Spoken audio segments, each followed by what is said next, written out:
The Daily Mail is at it again, my squatties, clutching its pearls, polishing its imaginary tiara, and serving us another round of "Let's make Meghan the headline even when she's just living."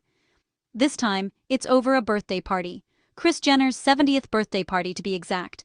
And because Meghan Markle dared to exist in the same zip code as a Kardashian, the Daily Mail saw a headline opportunity and sprinted like it was the royal relay.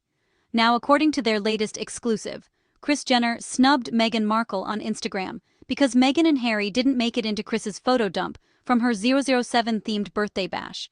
Yes, you heard that right. Out of 300 guests, billionaires, icons, moguls, and literal legends, the Mail believes the absence of Meghan's selfie in Kris's birthday post is evidence of social warfare. Let's get this straight. Kris Jenner, the woman who built a billion-dollar empire by monetizing her own family's chaos, hosted a Bond-style mega-party in Beverly Hills with guests like Jeff Bezos, Mariah Carey, Mark Zuckerberg, Alicia Keys, Paris Hilton, and Stevie Wonder. But according to the Mail, the real scandal wasn't the $165 million mansion, or the guest list that looked like the Met Gala, and the Oscars had a baby. No, no, no. The headline was, Kris Jenner snubs Meghan Markle. Now let's look at the so-called proof. Kris thanked her beautiful family and friends in her caption. That's it. No royal shade, no Meghan deletion campaign, just 20 random photos from a crowded night.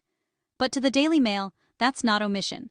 That's a message, a coded signal, an act of public diplomacy. They even wheeled in their usual PR expert, because the Daily Mail loves an expert who agrees with them. And he says, and I quote, "Silence and omission can be just as calculated as a post." Oh really? So now, not tagging Meghan is an act of aggression? I can't wait for their next article. Queen Elizabeth's ghost snubs Meghan Markle by not liking her last reel. But let's call this what it is: projection. Because while Kris Jenner was busy hosting billionaires and aging Bond girls, the Mail was busy inventing a feud that doesn't exist. There's zero evidence Kris has beef with Meghan. In fact, Kris literally thanked Meghan earlier this year for sending her wine from her A's Ever brand. Kris even shared it on her Instagram stories publicly.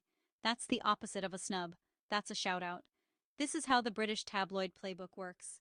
They can't handle the fact that Meghan and Harry are comfortably moving in Hollywood's top circles.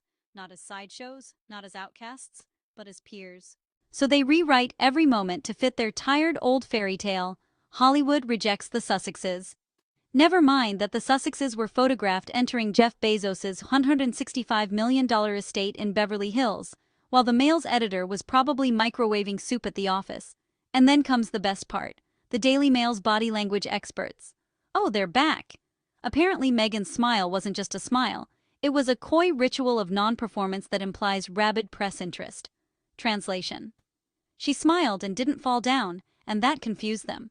Meanwhile, Harry's serious expression was apparently proof that he's fed up of being paraded. Because in the Mail's world, a man can't look serious without it meaning his marriage is on the rocks. You see, squatties, the real story here isn't a snub, it's obsession.